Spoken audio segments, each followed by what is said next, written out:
The concept of God is really a method of accounting for the nature of things. In the early days, people didn't know enough about how things formed, how nature worked, so they invented their own little stories. And they made God in their own image. A guy that gets angry. When people don't behave right, he creates floods and earthquakes. They say it's an act of God. A cursory glance at the suppressed history of religion reveals that even the foundational myths themselves are emergent culminations, developed through influence over time. For example, a cardinal doctrine of the Christian faith is the death and resurrection of Christ. This notion is so important that the Bible itself states, "And if Christ be not risen, then is our preaching vain, and your faith is also vain." Yet it is very difficult to take this account literally, for not only is there no primary source denoting this supernatural event in secular history, awareness of the enormous number of pre-Christian saviors who also died and were resurrected immediately puts the story in mythological territory by association. Early church figures such as Tertullian went to great lengths to break these associations, even claiming that the devil caused the similarities to occur, stating in the 2nd century, "The devil, whose business is to pervert the truth, mimics the exact circumstance of the divine sacraments. He baptizes his believers and promises forgiveness of sins. He celebrates the oblation of bread and brings in the symbol of the resurrection. Let us therefore acknowledge the craftiness of the devil, who copied certain things of those that be divine." What is truly sad, however, is that when we cease the idea that the stories from Christianity, Judaism, Islam, and all the others are literal history, and accept them for what they really are, which are purely allegorical expressions derived from many faiths, we see that all religions share a common thread, and it is this unifying imperative that needs to be recognized and appreciated. Religious belief has caused more fragmentation and conflict than any other ideology. Christianity alone has 34,000 different subgroups. The Bible is subject to interpretation. When you read it, you say, I think Jesus meant this. I think Job meant that. Oh no, he meant this. So you have the Lutheran, the Seventh-day Adventist, the Catholic, and a church divided is no church at all. And a church divided is no church at all. And this point on division, which is a trademark of all theistic religions, brings us to our second failure of awareness, the false assumption of separation through the rejection of the symbiotic relationship of life. Apart from the understanding that all natural systems are emergent, where all notions of reality will be constantly developed, altered, and even eradicated, we must also understand that all systems are, in fact, invented fragments, merely for the sake of conversation. For there is no such thing as independence in nature. The whole of nature is a unified system of interdependent variables, each a cause and a reaction, existing only as a concentrated whole. You don't see the plug connected to the environment, so it looks like we're free, wandering around. Take the oxygen away, we all die immediately. Take plant life away, we die. And without the sun, all the plants die. So we are connected.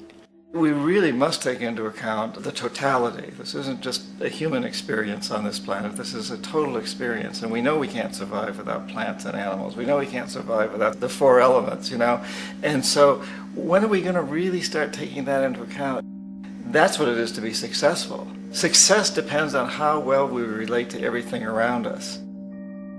I'm very aware of the fact that my grandson cannot possibly hope to inherit a sustainable, peaceful, stable, socially just world unless every child today growing up in Ethiopia, in Indonesia, in Bolivia, in Palestine, in Israel also has that same expectation. You got to take care of the whole community or you're going to have serious problems.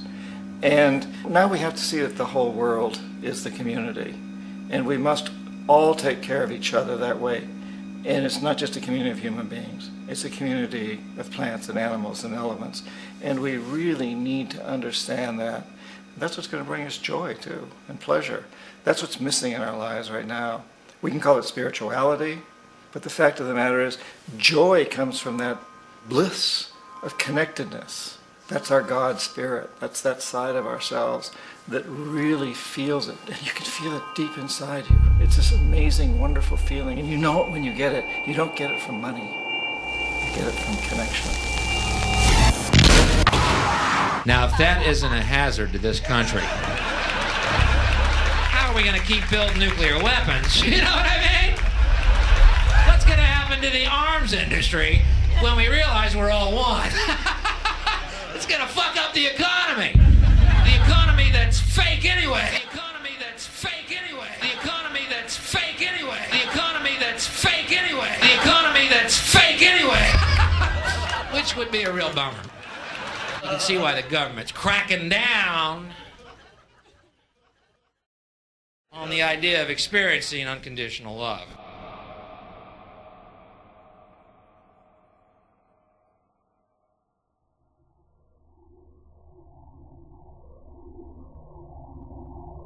Once we understand that the integrity of our personal existences are completely dependent on the integrity of everything else in our world, we have truly understood the meaning of unconditional love.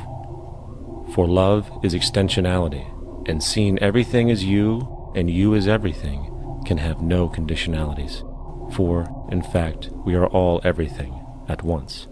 If it's true that we're all from the center of a star, every atom in each of us from the center of a star, then we're all the same thing. Even a Coke machine or a cigarette butt in the street in Buffalo is made out of atoms that came from a star. They've all been recycled thousands of times, as have you and I. And therefore, it's only me out there. So what is there to be afraid of? What is there that needs solace-seeking? Nothing. There's nothing to be afraid of because it's all us.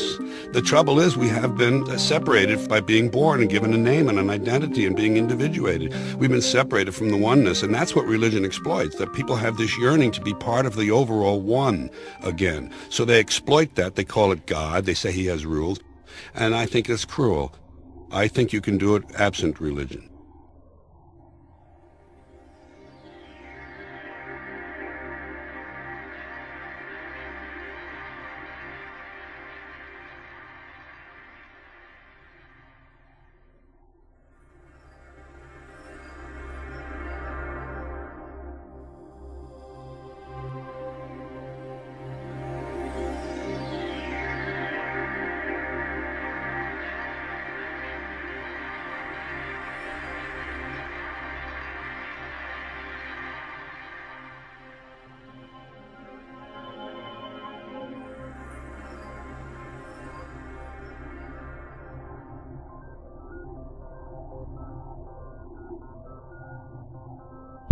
It's time to claim the unity our outmoded social systems have broken apart, and work together to create a sustainable global society where everyone is taken care of and everyone is truly free.